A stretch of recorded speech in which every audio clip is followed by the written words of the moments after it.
করিম ফুরকানুল হামিদের 25 নম্বর পারা, কোরআনুল করিমের 44 নম্বর সূরা দুখানে একেবারে শুরুর দিকে আল্লাহ রাব্বুল আলামিন যেই আয়াতে কারিমাগুলোকে সাজিয়েছেন, এই আয়াতে কারিমাগুলোর মধ্যে রব্বুল ইজ্জত বলতে লাগলেন, ইন্না আনজালনাহু ফি লাইলাতিন মুবারাকা, অর্থাৎ আমি মুবারকময় রাতে অবতীর্ণ করেছি বান্দাকে সতর্ক করার জন্য।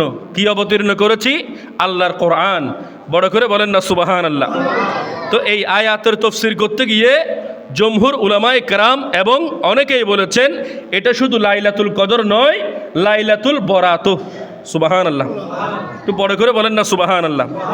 এরপরে 4 নম্বর আয়াতে কারিমার মধ্যে বলা হচ্ছে ফিহা ইউফরাকু কুল্লু আমরিন হাকিম, অর্থাৎ এটাই এমন একটা রাত যেই রাতে আল্লাহ রাব্বুল আলামিন নির্ধারণ করেন, স্থির করেন কোন মানুষটা কত বছর বাঁচবে, কোন মানুষটা কত বছর দুনিয়ার জমিনে থাকবে, কার রিজিক কতটুকু, কার মৃত্যু কখন হবে, কে কোন জায়গার মধ্যে মারা যাবে, এই সম্পূর্ণ টোটাল বিষয়টাকে আল্লাহ রাব্বুল আলামিন এমন একটা রাত এই লাইলাতুল বরাতের মধ্যেই আল্লাহ রাব্বুল আলামিন বন্টন করেন। জবান খুলে বলেন না সুবহানাল্লাহ। তাহলে এই লাইলাতুল বরাতের রাতটাকে গুরুত্বপূর্ণ রাত আমি বলি নাই, কোরআনুল কারিমের আয়াত বলতেছে এবং লাইলাতুল মুবারাকা। অনেক ভাইরা বলে থাকে, সেটা আমি একটু শুরুর দিকে বলে যাচ্ছি। অনেকে বলে শবে বরাত কোরআনুল কারিমের মধ্যে নাই। আসলে কোরআনুল কারিমের মধ্যে শবে বরাত নাই, কোরআনুল কারিমে শবে বরাত নাই। থাকবে কোত্থেকে? কারণ শবে বরাত শব্দটাই তো ফার্সি। শবে বরাত শব্দটা হলো কি? ফার্সি। আমাদের গ্রামের ভাষা একটা কথা বলে, যে লাউ সে কদু। আচ্ছা, লাউ এবং কদুর মধ্যে কোনো পার্থক্য আছে? ঠিক তদুরূপ শবে বরাত এবং এই লাইলাতুল মুবারাকার মধ্যে কোনো পার্থক্য নাই। তার মানে শবে বরাত কোথায় আছে? কোরআনুল কারিমের মধ্যে আছে। একটু ভালো করে বোঝার চেষ্টা করবেন মুরব্বী বাবারা যারা আছেন, আমি প্রত্যেকের দৃষ্টি লক্ষ্য করব। দেখেন, কোরআনুল কারিমে বলা হয়েছে লাইলাতিম মুবারাকা। লাইলা শব্দের অর্থ হচ্ছে রাত, মুবারাকা মানে হলো সম্মানিত। তার মানে সম্মানিত রাত। নিসফু মিন শাবান, এটা 60টা হাদিস শরীফের মধ্যে আমি একেবারে সংক্ষেপ করে বলতেছি, কারণ আলোচনার দিকে গেলে এটা ওয়াজ হয়ে যাবে। তো সেই জন্য একেবারে সংক্ষেপ করে করে বলতেছি, কারণ আপনারা যাতে আমাদের আশেপাশে যারা বলে শবে বরাত নাই তাদেরকে অন্তত এই জুমুয়ার বয়ান থেকে কিছু একটা বলতে পারেন। কারণ আমি তো আর সব জায়গায় থাকবো না, সপ্তাহে একদিন আসি। অন্তত আপনারা এই জবাবটা যাতে দিতে পারেন, শবে বরাত কোরআনুল কারিমেও আছে, হাদিসে মুবারাকার মধ্যেও আছে। দেখেন, আমি সহি যে আমাদের হাদিস শরীফের মধ্যে অনেকে বলে দুর্বল হাদিস, জয়ীফ হাদিস, এরকম অনেকে বলে না। দেখেন, জয়ীফ হাদিস নয়, একেবারে যেগুলা সহি হাদিসের নিম্ন মর্তবায় আছে, এইরকম 60টা হাদিস দ্বারা প্রমাণিত লাইলাতুল বরাত সত্য এবং মুস্তাহাব। একটু বড় করে বলেন না সুবহানাল্লাহ। তো সেই জন্য আসুন, কোরআনুল কারিমে বলা হয়েছে লাইলাতিম মুবারাকা। বাবা দেখেন, লাইলা মানে হচ্ছে রাত, মুবারাকা মানে হলো সম্মানিত, একেবারে ইজ্জতওয়ালা সম্মানওয়ালা রাত। কাকে বলা হয়েছে? এই লাইলাতুন নিসফু মিন শাবানকে বলা হয়েছে। এখন আসি, আমরা যে বলি শবে বরাত, তো শবে বরাত যদি কোরআন শরীফের মধ্যে না থাকে, নামাজও কোরআন শরীফের মধ্যে নেই। কোথাও কোরআন শরীফের মধ্যে নামাজ আছে? আপনারা কোরআনুল কারিমের তেলাওয়াত করতেছেন অনেক দিন ধরে, হাফেজ সাহেবরা আছে, কোরআন শরীফের মধ্যে নামাজ শব্দটা কোনো জায়গার মধ্যে আছে? কেউ দেখাতে পারবে? নাই। তার মানে কোরআন শরীফে কি আছে? সলাত আছে। সলাত মানে হলো কি? নামাজ। ঠিক তদুরূপ শবে বরাত, সব শব্দটা হলো ফার্সি শব্দ। কি শব্দ? একটু বড় করে বলেন, কি শব্দ? ফার্সি শব্দ। শবে বরাত অর্থাৎ বন্টনকারী রাত। সুবহানাল্লাহ। এটাকে আল্লাহ রাব্বুল আলামিন কোরআনুল কারিমে বলতেছে লাইলাতিম মুবারাকা। একটু জবান করে বলেন না সুবহানাল্লাহ। দেখেন, এই রাতটা এতই মহিমান্বিত রাত, এই রাতের মধ্যে আল্লাহ রাব্বুল আলামিন বলতেছেন যে এই রাতে যারা ইবাদত বন্দেগী করবে তাদের গুনাহগুলো মাফ করা হবে।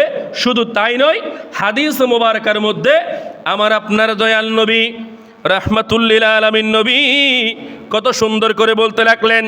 হাদিসে মুবারকার মধ্যে রাসূল আরবি সাল্লাল্লাহু তাআলা আলাইহি ওয়াসাল্লাম এই রাতকে কেন্দ্র করে বলতে লাগলেন, যখন লাইলাতুন নিসফে মিন শাবান আসে, অর্থাৎ শবে বরাতের রাত যখন হয়, ওই অবস্থার মধ্যে আল্লাহ রাব্বুল আলামিন জিবরাইল আলাইহিস সালাম সহ ফেরেশতাদেরকে নিয়ে আসমানের প্রথম তবকার মধ্যে চলে আসে। ওই অবস্থার মধ্যে এসে বলতে থাকে, হাল মিন মুস্তাগফিরিন, অর্থাৎ দুনিয়ার জমিনে কে আছো আমি আল্লাহর কাছে ক্ষমা প্রার্থনা করবা। এই কথা বলার পরে আল্লাহ রাব্বুল আলামিন বলেন, ও গুনাহগার বান্দারা, ও কন্যার বাবারা বন্ধুরা, বড়লিয়ার বাবারা বন্ধুরা, পটিয়ার জমিনের বাবারা বন্ধুরা, আল্লাহ রাব্বুল আলামিন কত মায়ার সুর নিয়ে বলেন, হাল মিন মুস্তাগফিরিন, অর্থাৎ কে আছো আমি আল্লাহর কাছে ক্ষমা চাইবা।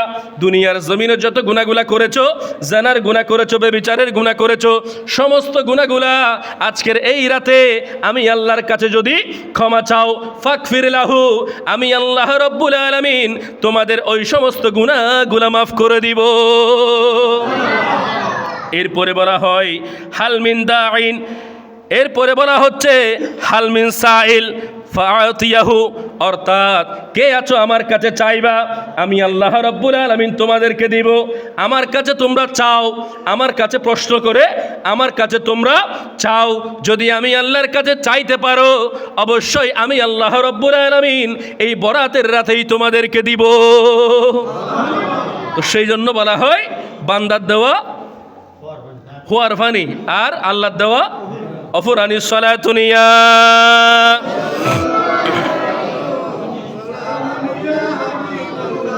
আলাইকুম আল্লাহুম্মা সাল্লি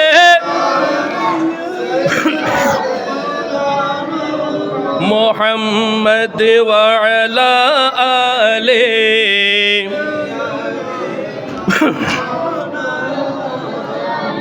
আমার বাবারা বন্ধুরা একটু খেয়াল করার চেষ্টা করেন। হ্যাঁ বাবা আর মুরব্বিয়ল একটু কি শোন, হ্যাঁ ওরা কেন ওনারা নইলে এটা ইন চলে দুজন এটা চলে যান।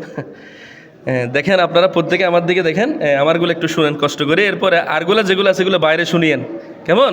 একটু কষ্ট করে আমি ক্ষমা চাচ্ছি প্রত্যেকের নিকট, কারণ এটা আমি খুতবার অনুবাদটাই আপনাদের সামনে বলে দিচ্ছি। এটা প্রত্যেকে হয়তো জানেন, যারা আলেম ওলামার সাথে চলাফেরা করেন বা এগুলো ওয়াজগুলো আপনারা শুনেন, এটা শোনা আপনাদের জন্য অবশ্যই দরকার। তো দেখেন একটু কষ্ট করে, ফাবি আইয়ি আলা রাব্বিকুমা তুকাযযিবান, কোরআন শরীফের সূরা রহমান আমরা প্রত্যেকেই পড়ি। এইখানে ফাবি আইয়ি আলা রাব্বিকুমা তুকাযযিবান অর্থ হচ্ছে আল্লাহ রাব্বুল আলামিন বলতেছে, ও আমার গুনাহগার বান্দারা, আমার কোন কোন নিয়ামতকে তোমরা অস্বীকার করবা।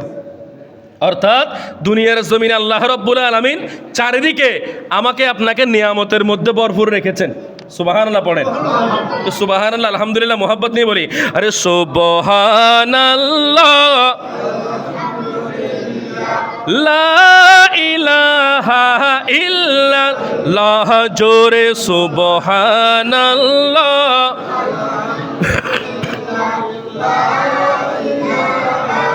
ইল্লাল্লাহ, জোরে সুবহানাল্লাহ।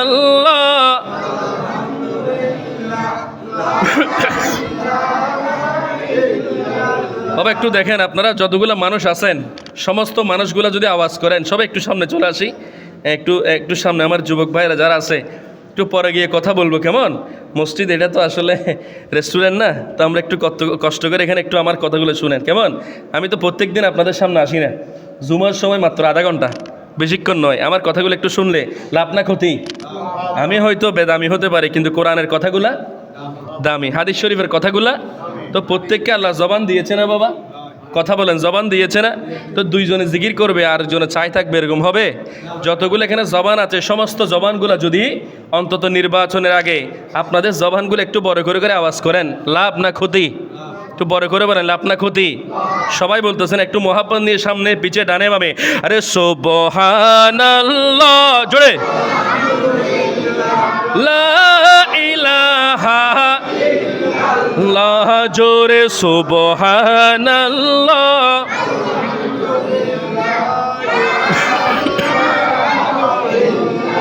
আমার বাবারা বন্ধুরা, ভালো করে শোনার চেষ্টা করবেন।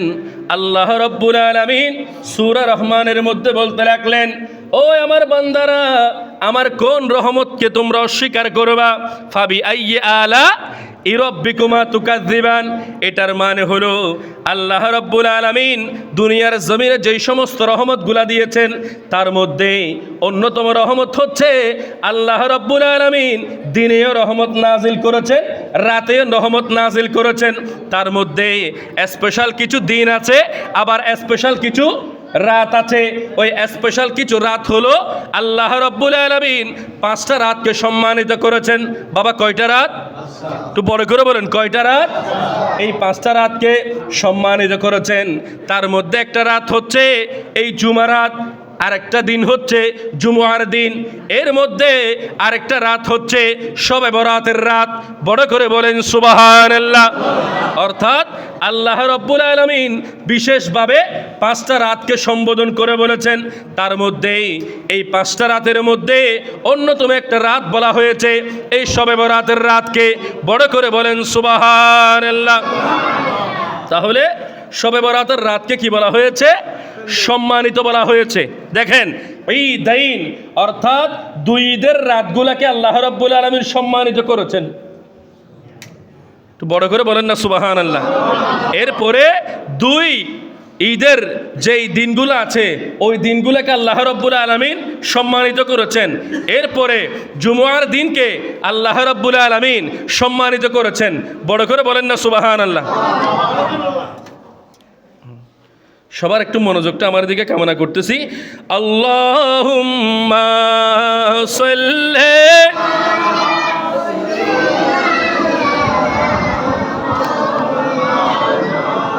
মুহাম্মাদ ওয়া আলা আলি।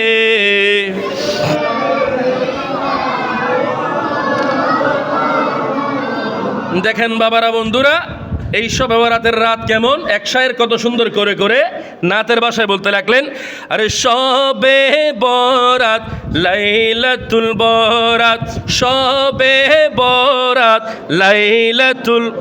সবাই একটু মহব্বত নিয়ে বলি, কেমন? আরে শবে বরাত লাইলাতুল বরাত, শবে বরাত বরাত, শবে বরাত লাইলাতুল বরাত। 14 শাবানে দিবাগত রাত লাইলাতুল বরাত, 14 শাবানে দিবাগত রাত লাইলাতুল বরাত। কুরআন সুন্নাহ যার আছে প্রমাণ, সিহাসিতায় রয়েছে বিদ্যমান, ঠিক কিনা? এই যে আপনাদের সামনে কোরআনুল কারীমের আয়াত বলতেছি, শবে বরাত কোথায় আছে এবং হাদিস শরীফগুলো আমি একেবারে যেগুলো বাংলা এগুলো আমি আপনাদের সামনে বলে দেব। শায়েরে বলতেছেন, আরে কোরআন সুন্নাহ যার আছে প্রমাণ, সিহাসিতায় রয়েছে বিদ্যমান। আরে ইসলামের পঞ্চম রাত্রির ঐতিহাসিক রাত, 14 শাবানে দিবাগত রাত লাইলাতুল বরাত, 14 শাবানে দিবাগত রাত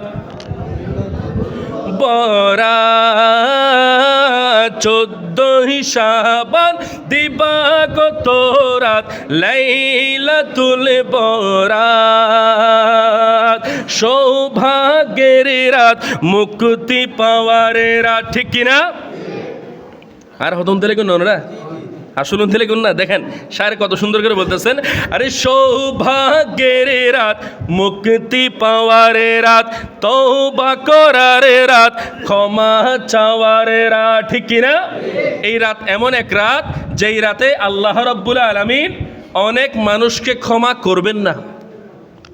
কাদেরকে ক্ষমা করবে না সেটা আমি পরে আসতেছি। দেখেন, আরে সৌভাগ্যের রাত, মুক্তি পাওয়ার রাত, তওবা করার রাত, ক্ষমা চাওয়ার রাত। আরে অশ্রু সিক্ত দুই নয়নে করি মুনাজাত, 14 শাবান দিবাগত রাত, লাইলাতুল বরাত, 14 শাবান দিবাগত রাত, লাইলাতুল বরাত। ইবাদতের রাত, জিয়ারতের রাত, ঠিক কিনা? এই রাত আমরা ইবাদত করি কিনা? প্রত্যেকে আওয়াজ দেন না, একটু কষ্ট করে ইবাদত করি কিনা? যারা করে নাই তাদের আওয়াজ নাই, ঠিক কিনা? যারা আওয়াজ দিচ্ছে অবশ্যই তারা করে, ঠিক কিনা? আরে ইবাদতের রাত, সনদে পাওয়ার রাত, ইবাদতের রাত, জিয়ারতের রাত, সনদে পাওয়ার রাত, বাজেটের রাত, ঠিক কিনা? কার রিজিক কতটুকু বুলন্দ হবে, কতটুকু বন্টন করা হবে, এটা এই শবে বরাতের রাতেই কিন্তু কি করা হবে, নির্ধারণ করা হবে। শায়ের বলতেছেন, আরে সনদে পাওয়ার রাত, বাজেটের রাত, আরে আল্লাহ যেন দীর্ঘ করে সবার হায়াত, 14 শাবান দিবাগত রাত, লাইলাতুল বরাত, 14 শাবান দিবাগত রাত, লাইলাতুল। দেখেন বাবারা, বন্ধুরা, এই শবে বরাতের দিন অবশ্যই আমরা প্রত্যেকে আসবো না? বলেন, আসবো না? এখানে আপনারা প্রত্যেকে আসবেন? দেখেন, আমি আপনাদের সামনে কথা বলতেছি, আপনারা প্রত্যেকে জিন্দা নাকি মরা? একটু বড় করে বলেন, জিন্দা নাকি মরা? জিন্দা যদি হয়ে থাকেন আওয়াজ আসবে না? আমিও জিন্দা, আমার আওয়াজ আসতেছে। তা আপনারা যদি জিন্দা হন আওয়াজ আসবে না? কবরস্থানে গিয়ে জিয়ারত করলে কোনো আওয়াজ আসে? কেউ আজ পর্যন্ত বলছে কবরস্থান থেকে কোনো আওয়াজ আসে? তা আপনারা যদি কথা বলতেছেন না, তো কবরস্থান আর আপনাদের মধ্যে কোনো পার্থক্য আছে? তাহলে একটু আওয়াজ করার দরকার আছে না নাই? বড় করে বলেন, আছে না নাই? একটু আওয়াজ দিয়ে বলেন তো আল্লাহ। সবাই একটু আল্লাহর নামটা নেন তো, একটু বড় করে বলেন তো আল্লাহ। আর একটু জবান করে বলেন তো আল্লাহ। এই আল্লাহর আওয়াজটা ভালো লাগতেছে না খারাপ লাগতেছে? দেখেন, এই রাতের মধ্যে আল্লাহ রব্বুল আলামিন অনেক মানুষকে ক্ষমা করবেন না। তার মধ্যে আমি 5 শ্রেণীর কথা বলবো। বাবা, কয় শ্রেণী? আওয়াজ দিয়ে বলেন, কয় শ্রেণী? 5 শ্রেণীর মানুষকে আল্লাহ ক্ষমা করবেন না। এই 5 শ্রেণীর মানুষ কারা? 1 নম্বরে হচ্ছে মুশরিক। এটা হাদিস মুবারাকার ইবারত, আমি একেবারে সংক্ষেপে বলতেছি যেহেতু সময় সংক্ষিপ্ত। অর্থাৎ যারা শিরিক করে, মুশরিক, অর্থাৎ যারা আল্লাহর সাথে কাউকে সাব্যস্ত করে, ওই রকম ব্যক্তিগুলাকে আল্লাহ রব্বুল আলামিন এই জুমার রাতে নয়, শবে বরাতের রাতেও ক্ষমা করবেন না। বড় করে বলেন না নাউযুবিল্লাহ। তাহলে কখন ক্ষমা করবেন না? শবে বরাতের রাতে আল্লাহ ক্ষমা করবেন না। তাহলে 1 নম্বর কি? মুশরিক। সবাই আওয়াজ দেন, 1 নম্বর কি? মুশরিক। এই 5টা কথা আমি বলবো, এই 5টা কথাগুলো যদি আপনাদের কার মধ্যে থাকে তাহলে আপনারা এখান থেকে বেঁচে থাকার চেষ্টা করবেন। পারবেন তো প্রত্যেকে? পারবেন? আমার কথাগুলো শুনতেছেন প্রত্যেকে? দেখেন, আমার কথাগুলো ভালো করে শোনার চেষ্টা করবেন, কারণ যদি না শুনেন আমি একটা শব্দ বলবো একরকম, আপনারা বুঝবেন আর একরকম। কারণ হুজুরের পিছনে আর ফতোয়া দেওয়ার জন্য মানুষ বসে থাকে, ওয়াজ শোনার জন্য মানুষ কি নাই? বসে নাই। কিন্তু হুজুর যেমন মানুষ, এখানে যারা আছে তারাও মানুষ। ওয়াজ একটু আওয়াজ বড় হোক, আওয়াজ একটু ছোট হোক, এটা নিয়ে এখানে ফেতনা ফাসাদ সৃষ্টি হয়ে যাবে। কিন্তু এই জুমার ময়দানে আসার পরে আমি আপনি প্রত্যেকে এই জবানটাকে বন্ধ করে রাখার দায়িত্ব নিচের। কথা বলেন ঠিক কিনা? কিন্তু এই মসজিদে আসার পরে আওয়াজ আরও বেশি বেড়ে যায়। দেখেন, এটা আমার আপনার ঘর নয়, এটা কার ঘর? ওই আল্লাহর ভয়টা যদি অন্তরে থাকে কথা বলবো? কথা বলেন, কথা বলবো? তো প্রত্যেকে জবানটা একটু বন্ধ রেখে আমার কথাগুলো শুনবেন। আপনাদের যাদের কথা আছে, কষ্ট করে আমি আপনাদের পায়ে হাত জোর করে বলতেছি, আপনারা যা কথা আছে একটু বাইরে গিয়ে বলবেন। পারবেন প্রত্যেকে? অন্তত মনোযোগটা নষ্ট হয়ে গেলে, আমার মনোযোগটা যদি নষ্ট হয়ে যায়, কনসেন্ট্রেশন যেটা আছে এটা নড়বড় হয়ে গেলে কথাবার্তা উল্টাপাল্টা হয়ে যাবে, ঠিক কিনা বাবা? দেখেন প্রত্যেকে, 1 নম্বরে হচ্ছে মুশরিক। 1 নম্বরে কি? মুশরিক। যারা আল্লাহর সাথে কাউকে সাব্যস্ত করে, শরিক করে, ওই ধরনের ব্যক্তির দোয়া শবে বরাতের রাতে আল্লাহর দরবারে কবুল হবে না। সেই জন্য আমি প্রথমেই বলেছি, এই শবে বরাত আসার আগে প্রত্যেকের তওবা করার দরকার আছে না নাই? বড় করে বলুন, আছে না নাই? আমি আপনি প্রত্যেকেই যদি ক্ষমা চেয়ে আল্লাহর কাছে মাপ পেতে না পারি, যদি না পাই, তাহলে ওই শবে বরাতের রাতে আমার আপনার দোয়া কবুল হবে? কথা বলুন, হবে? দেখেন 2 নম্বরে হচ্ছে হিংসুক ব্যক্তি। আমাদের সমাজে আছে না নাই? একজন আরেকজনকে হিংসা করে। দেখেন হিংসাকারীর কথা হাদিস শরীফে এমন এসেছে, যেই সমস্ত হিংসাকারী ব্যক্তি আছে তাদের যেই সমস্ত নেক আমলগুলো আছে, তারা যা নামাজ পড়ে, যা রোজা রাখে, হজ করে, জাকাত দেয়, হাদিস শরীফের মধ্যে আসছে আগুন যেইভাবে কাঠকে অর্থাৎ লাকড়িকে জ্বালিয়ে ফেলে, হিংসা অন্তরের মধ্যে থাকলে তার নেক আমলগুলা ওইভাবে জ্বলে পুড়ে ছারখার হয়ে যায়। বড় করে বলেন না নাউজুবিল্লাহ। তাহলে আমি আপনি যতই হজ করি, কাবা শরীফের সামনে যতই তাওয়াফ করি, কিন্তু অন্তরের মধ্যে যদি হিংসা থাকে, কোন দিন? এমনি সাধারণ দিন নয়, শবে বরাতের রাতেও আল্লাহর দরবারে দোয়া কবুল হবে না। 3 নাম্বার, আত্মীয়তার সম্পর্ক ছিন্নকারী। এটা হাদিস শরীফের মধ্যে আছে, নুরানির হাদিস শরীফগুলোতেও আছে, 40 হাদিস। লা ইয়াদখুলুল জান্নাতা কত্তাত। ওইখানে বলা হচ্ছে জান্নাতের মধ্যে প্রবেশ করবে না কারা? যারা আত্মীয়তার সম্পর্ক ছিন্ন করে। এই ধরনের মানুষ আছে না নাই? ওই রকম কোনো ক্যারেক্টার, ওই ধরনের কোনো বদনামি করে মানুষ যদি থেকে থাকেন, অন্তত পক্ষে আজকে এই জুমার রাতে, বিশেষ করে সামনে যেই রাতটা আছে, যেই দিন সময়গুলো আছে শবে বরাতের আগে, এইগুলা তাহাজ্জুদের বিছানায় আল্লাহর কাছে ক্ষমা চেয়ে নেন। দেখেন এই ধরনের ব্যক্তিগুলো আমাদের সমাজে কিন্তু বেশি, ঠিক কিনা? এমনও মানুষ দেখা যায় নিজের আপন মায়ের পেটের ভাই, সাধারণ বিষয় নিয়ে তোর জানাজাটাও যাতে আমি না পড়ি, এটা আল্লাহ কবুল করে, এইরকম মানুষ আছে না নাই? নিজের আপন মায়ের পেটের ভাই, কিন্তু ওই ক্ষোভের কারণে জানাজার ময়দানে নিজের আপন ভাই কেউ পাওয়া যায় না। আছে না এরকম? মানে জায়গা নিয়ে, সম্পত্তি নিয়ে বাড়াবাড়ি করতে করতে এত দূর চলে গেছে, আল্লাহ যাতে তোর মরা মুখটাও আমাকে না দেখায়, এইরকম মানুষ আছে না নাই? বাবা হায়াতটা কিন্তু সীমিত, এই সম্পদ থেকে যাবে, দুনিয়ার রাজনীতি থেকে যাবে, যা কিছু আপনি নিয়ে বাড়াবাড়ি করতেছেন প্রত্যেকটা জিনিস কিন্তু থেকে যাবে। কিন্তু আপনি যেই ভাইয়ের জানাজা পড়েন নাই, মরা মুখ দেখেন নাই, সারা জীবন আপনার জন্য আফসোস। শুধু আফসোস নয়, আপনার দোয়া শবে বরাতের রাতেও কবুল হবে না। 3 নাম্বার। এরপরে 4 নাম্বারটা হলো টাকনুর নিচে যারা পায়জামা পরিধান করে, প্যান্ট পরিধান করে, লুঙ্গি পরিধান করে, অর্থাৎ এই যে পুরুষের পরিধানকৃত যে বস্তুগুলো আছে, এটা হাদিস শরীফের মধ্যে আসতেছে। এটা আরেকটা আলোচনার মধ্যে আমি আপনাদেরকে বলবো, সুন্নতে রসুলগুলো কিভাবে বিজ্ঞানসম্মত। অর্থাৎ আমার দয়াল নবী 1500 বছর পূর্বে যেই সমস্ত সুন্নাগুলো দিয়ে গেছেন, এইগুলা বিজ্ঞানীরা এসে প্রমাণ করতেছে একেবারে শতভাগ বিজ্ঞানসম্মত।